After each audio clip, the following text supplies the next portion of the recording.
Cancer రాకుండా ఉండడానికి 2 vaccines ఇప్పుడు అందుబాటులో ఉన్నాయి. 2 క్యాన్సర్స్కి అంతే. ఇది క్యాన్సర్ వ్యాక్సిన్ నుంచి కూడా చెప్పకూడదు మనం.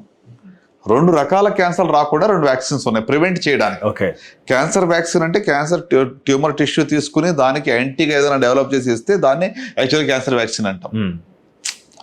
మీకు అర్థమైంది. పేషెంట్కి జబ్బు ఉంది, ఆ ట్యూమర్ బయాప్సీ తీసుకుని వెళ్ళి దానికి యాంటీగా ఏదైనా తయారు చేసి దాన్ని తెచ్చి మళ్ళీ పేషెంట్కి ఇస్తే అది that is the vaccine for that patient, which is still experimental. కొంతమందిలో కొంత పని చేస్తుంది, నాట్ బెస్ట్. బట్ ప్రివెన్షన్ కోసం వ్యాక్సిన్స్ 2 అందుబాటులో ఉన్నాయి. ఒకటి hepatitis B virus vaccine for liver cancer. Hepatitis B virus నుంచి ఇన్ఫెక్షన్ రాకుండా ఉంటే భవిష్యత్తులో లివర్ క్యాన్సర్ రాదు దానివల్ల. రెండోది HPV vaccine, human papilloma virus which causes cervical cancer. గర్భాశయ ముఖద్వారపు క్యాన్సర్ ఆడవాళ్ళ number 2 cancer. Totally preventable cancer which is not prevented.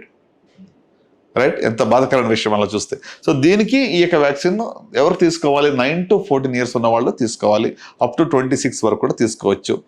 So 9 to 14 అయితే 2 doses సరిపోతుంది 6 monthsలో. లేట్గా తీసుకుంటే ఈరోజు ఒకటి తీసుకుంటే నెక్స్ట్ 3 months తర్వాత మళ్ళీ 12 months కంటే 3 doses తీసుకోవాలి. సో ఈ వ్యాక్సినేషన్ అనేటువంటిది ప్రత్యేకంగా మరి అడాలసెంట్ గర్ల్స్ కోసం చెప్తుంది. వెస్ట్రన్ కంట్రీస్లో అయితే అబ్బాయిలు కూడా ఇస్తారు. ఎందుకంటే హెచ్పివి యొక్క ఇన్ఫెక్షన్ వల్ల oral cancers, genital warts, penile warts ఇవన్నీ కూడా వచ్చే అవకాశం ఉంది. వాటిని ప్రివెంట్ చేయడానికి అబ్బాయిలు కూడా మ్యాండేటరీగా ఇస్తున్నారు అక్కడ. ఇట్స్ యూనివర్సల్ ఇమ్యునేషన్ ప్రోగ్రామ్ అక్కడ. సో కనుక మనం కూడా I think it's high time to eradicate or eliminate cervical cancer. Australia is way ahead అనమాట. ఓకే. సో కనుక మనం అంటే ఇప్పుడు పోలియోని ఎలా తీసేసామో అట్లనే సర్వైకల్ క్యాన్సర్ ఫ్రీ ఇండియా అని మనం చెప్పుకోగలిగితే I think that's a great statement.